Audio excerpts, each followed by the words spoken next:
नमस्कार। कार्यक्रम खास मुलाकात में आपका बहुत बहुत स्वागत है। और ख़ास मुलाकात में हमारे साथ भारतीय जनता पार्टी के एक ऐसे सीनियर लीडर हैं जिनकी राजनीतिक यात्रा की मैं बात करूं तो खासी महत्वपूर्ण रही है। एक संघर्षशील युवा नेता के तौर पर वो उभरते हैं और हिंदुत्व की रीति नीति और विचारधारा का प्रतिनिधित्व करते हुए वो आगे बढ़ते हैं।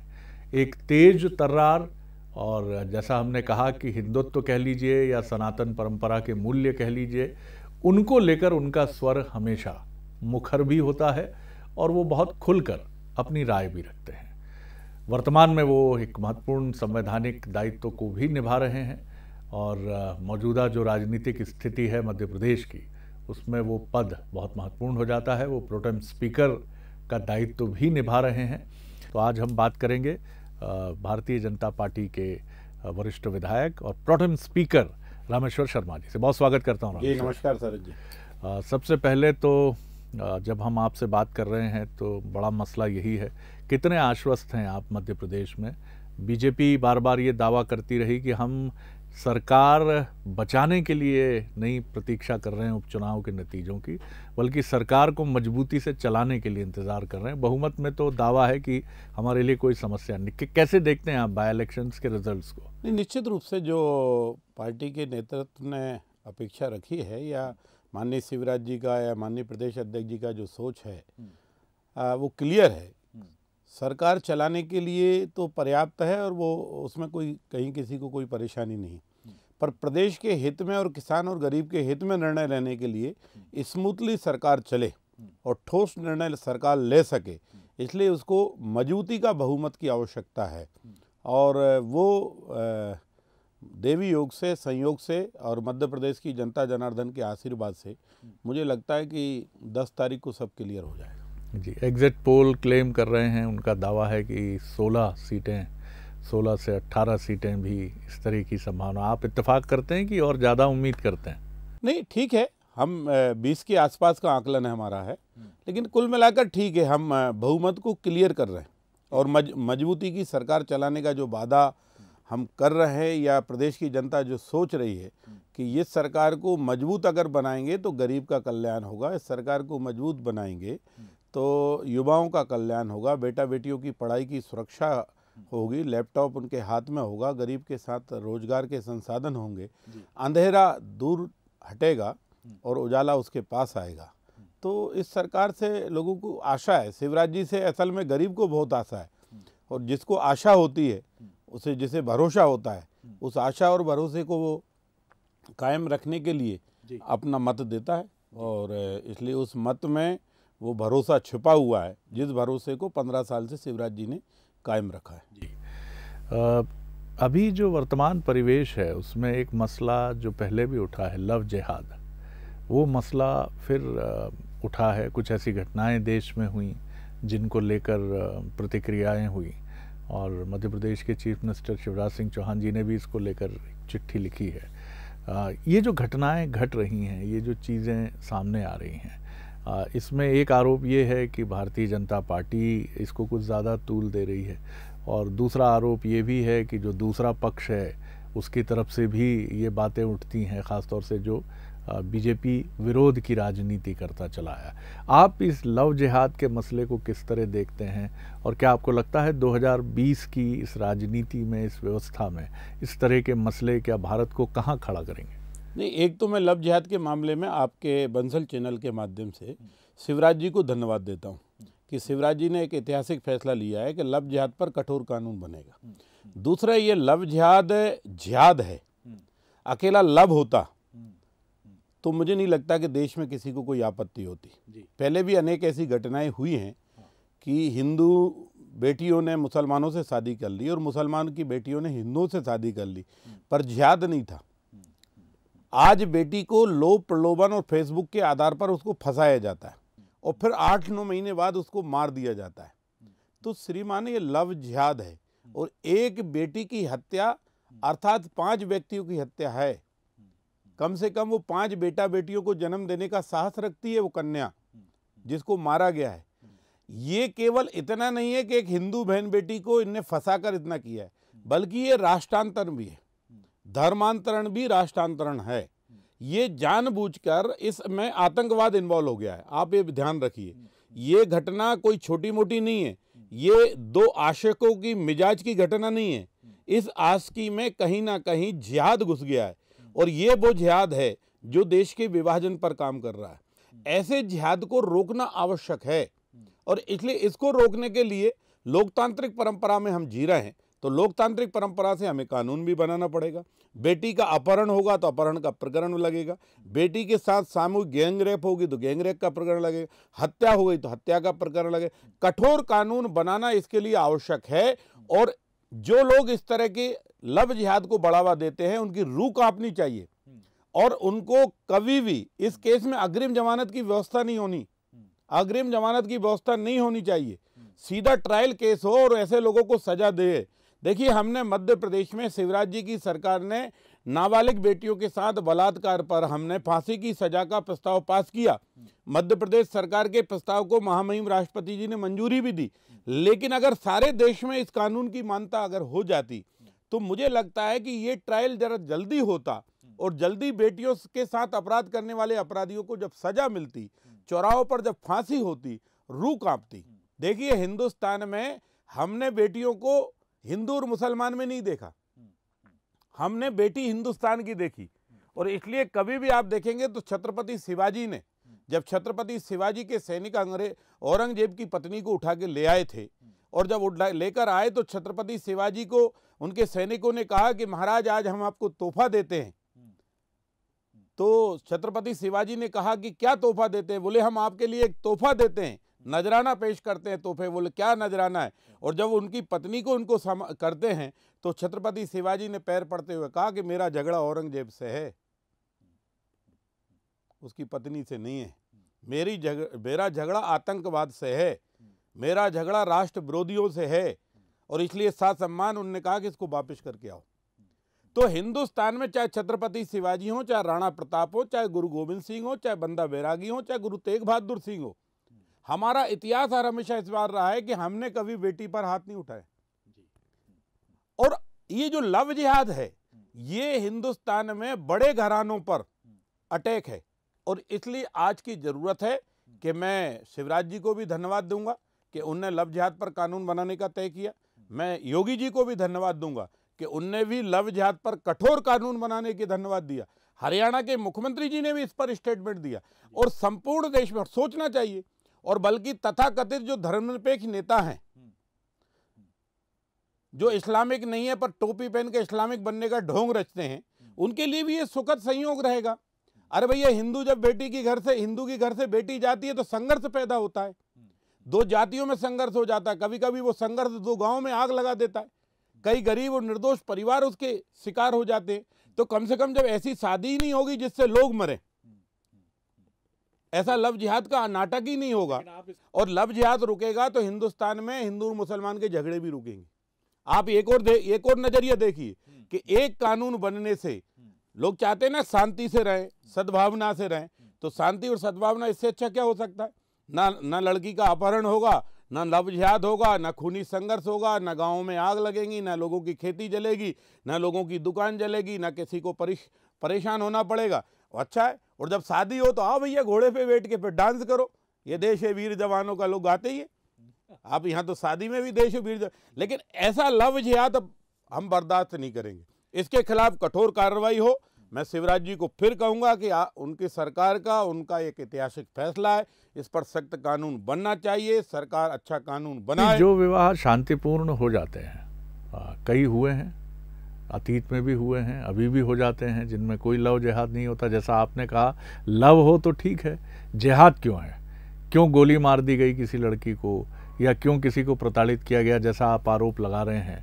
तो मुझे लगता है आप ऐसे मामलों की जांच की भी मांग कर रहे हैं जहां लड़की की तरफ से शिकायत है या लड़की के परिवारजनों की तरफ से शिकायत है कि हमारी लड़की को प्रताड़ित किया गया या उसकी मृत्यु हुई है, तो संदेहास्पद परिस्थितियों में।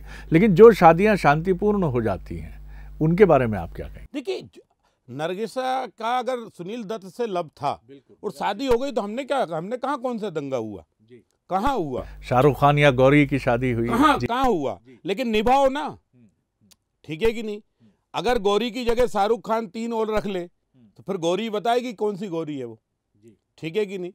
तो मैं वो बातें अलग हैं, लेकिन ये लव जिहाद है सर। जिहाद, जिहाद युद्ध को कहा जाता है, जिहाद खूनी संघर्ष को कहा जाता है।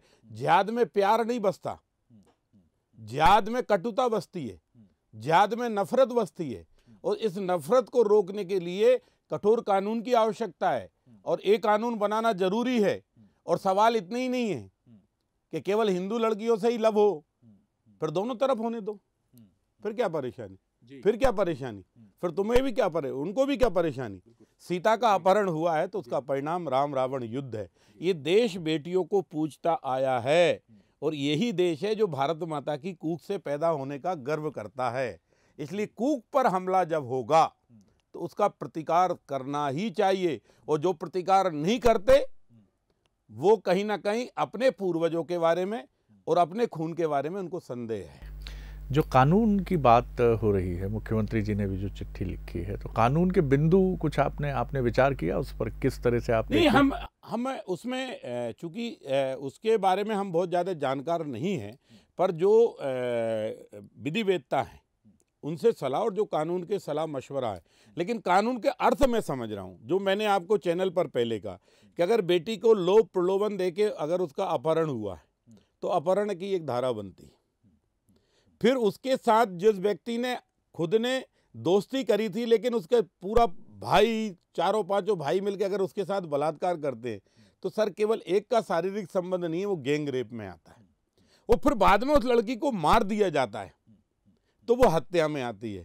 तो अब कानून विशेषज्ञ इस बात पर विचार करें, और मैं तो बंसल चैनल से आग्रह करूंगा, मत मानो रामेश्वर शर्मा की, क्योंकि हमारे ऊपर आपको लगता है कि हमारा हिंदू मुखौटा है, हम तो सोचते हिंदू के लिए है, करते हिंदू के लिए है, हमारा तो सब कुछ सोच ही उल्टा है। चलो, जिनका अच्छा सोच हो वो सोच लो। आप सर्वे कर लो विगत 4 सालों में भोपाल में कितनी लड़कियों का धर्मांतरण हुआ, कितनी लड़की मुसलमान से हिंदू से मुसलमान बनी, और बनी तो उनकी गत क्या है? वो जिंदा है कि मर गई? वो मरी तो क्या कारण? आप बताओ। हमें गलत मान दो, हमें बाहर कर दो, उठा के बाहर कर दो, हम तो नफरत फैलाते। इसमें नफरत नहीं साहब, हम बेटी की सुरक्षा की बात करते हैं, और कन्या सुरक्षा ये तो सब धर्मों में कहा गया है कि बेटी की सुरक्षा। एक बेटी 2 कुलों की जननी होती है, और अगर जननी की हत्या हो जाएगी तो फिर वंश ही खत्म हो जाएगा।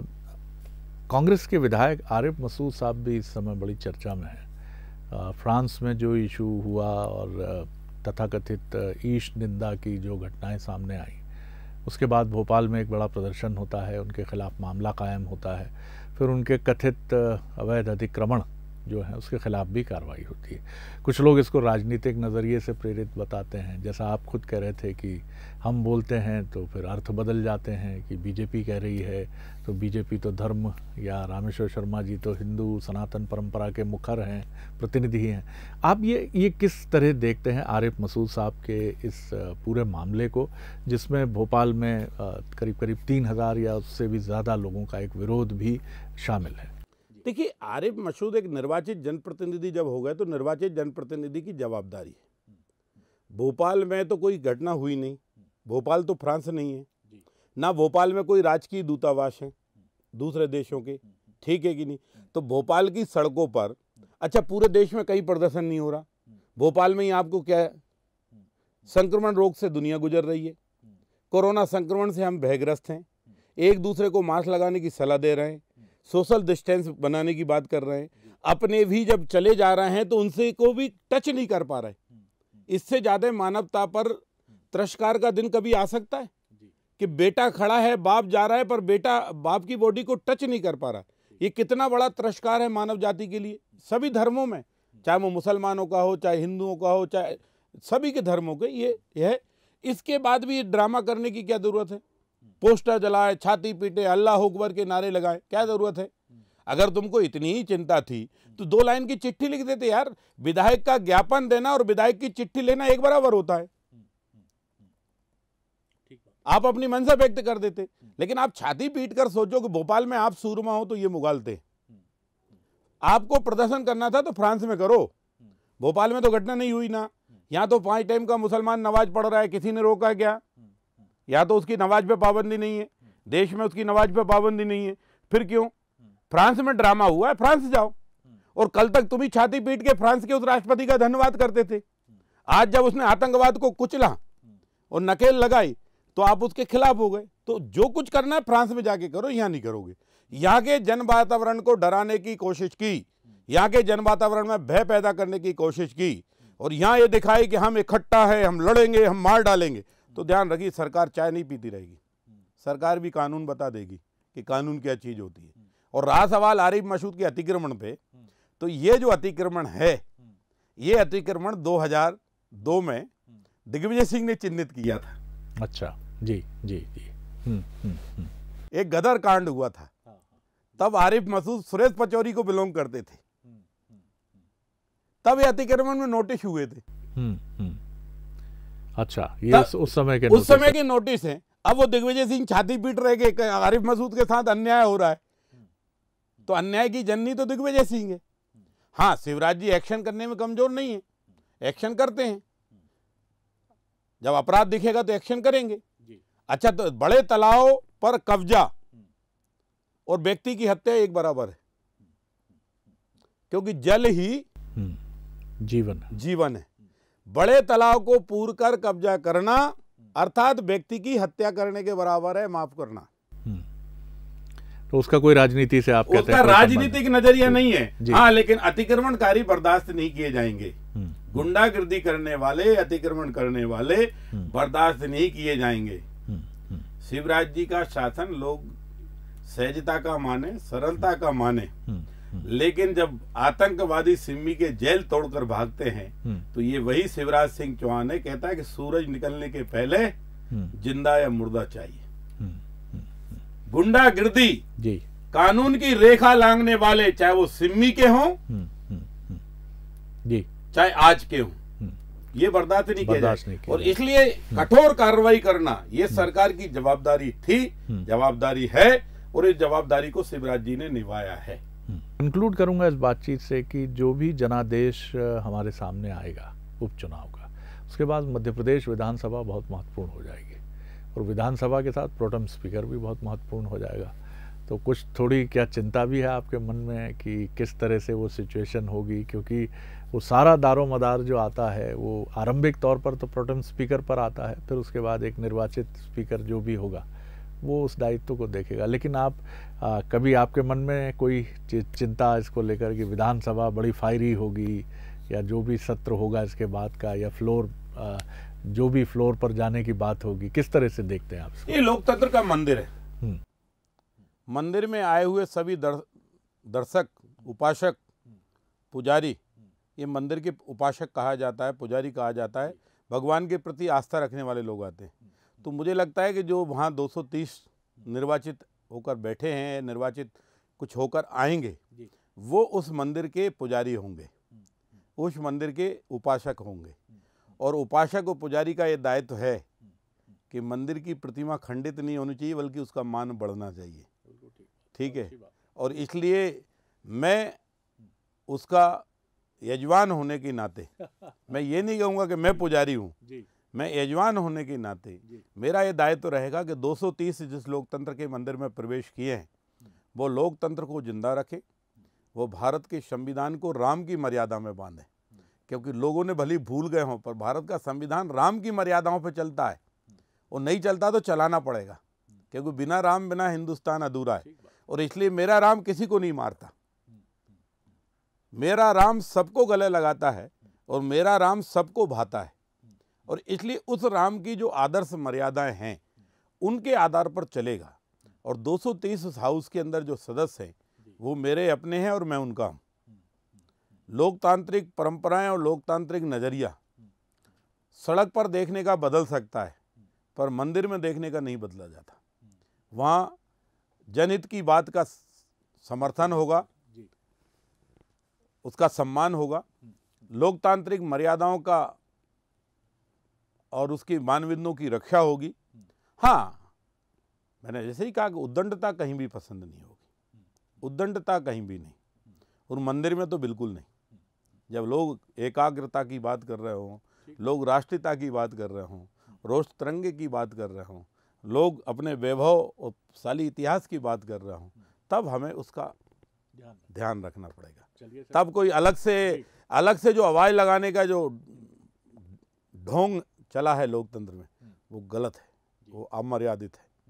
मुझे लगता है कि ना तत्कालीन नेहरू ने इसको स्वीकार किया होगा, ना पंडित अटल बिहारी वाजपेयी जी ने स्वीकार किया, ना आज मोदी जी स्वीकार करते, क्योंकि लोकतंत्र के मंदिर में बात कहिए, तथ्यों पर करिए, पर हम उस परंपरा का निर्वाह करते हैं कि जब मेरे नेता श्रीमान अटल बिहारी वाजपेयी जी ने कहा था, हम रहें ना रहें, देश रहना चाहिए, देश रहना चाहिए। और इसी परंपरा का निर्वाह मोदी जी कर रहे हैं।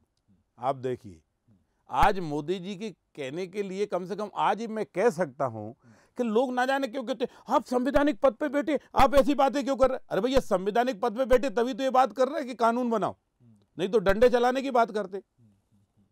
कानून तो बनाना विधायिका का काम है ना, तो लव जिहाद पे कानून बनाना विधायिका कर रही, क्या अपराध कर रही है, कौन सा पाप कर रही है। और मोदी जी ने कितना बड़ा काम किया साहब। पंडित नेहरू जी से जो भूल हुई थी, उस भूल को सुधारा गया। आज अखंड से अटक से कटक तक, कश्मीर से कन्याकुमारी तक, वो भूभाग जो भारत का था, जो भारत का है और जो भारत का रहेगा, आज वहाँ शरद द्विवेदी जी भी जा सकते हैं, रामेश्वर शर्मा भी जा सकते हैं। आज हमारा राशन कार्ड वहाँ बन सकता है, आज हमारा वोटर आईडी वहाँ बन सकता है।